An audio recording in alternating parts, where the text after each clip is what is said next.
Presented alongside Stephanie Sujuko's body double Platoon 2006, these objects associated with the film Apocalypse Now point to the fantastical and neo-colonial imaginary of the film as a blockbuster critique of the Vietnam War.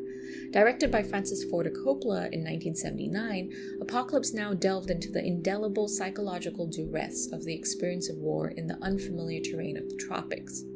The film resituates the narrative of Joseph Conrad's novel The Heart of Darkness, 1899, in the context of the Vietnam War, establishing parallels between the Congo and Cambodian Vietnam as the Orientalist spatial tropes of the jungle and the tropics.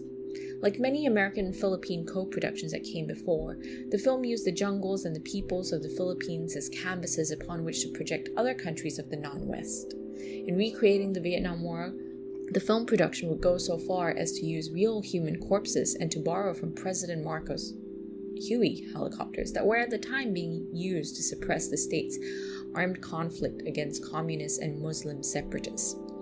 The pinnacle of American and Philippine co-productions, Apocalypse Now was Eddie Romaro's last co-production. He was credited as an associate producer. The film would win an award at the Cannes Film Festival in 1980. The logic of parallelism that Apocalypse Now embodies is further complicated by Sujuko's work. In Body Double Platoon, sequences presenting the lush tropical landscape from the film Platoon 1986 are abstracted into smaller squares, leaving out actual scenes and characters from the movie. These are then interspersed and stitched together into a new film composed of only ambience and peripheral landscapes. Alluding to how in projects like Apocalypse Now, Platoon, and other movies such as Hamburger Hill from 1987 and Born on the 4th of July from 1989, the Philippines' jungles and forests become representative of the tropical milieu, be it Vietnam or Mexico. Sujuko's work speaks to logics of duplicity and even substitution. For her, and I quote her words, "As a body double for Vietnam, the Philippines occupies a strange place in the imagination of the American public.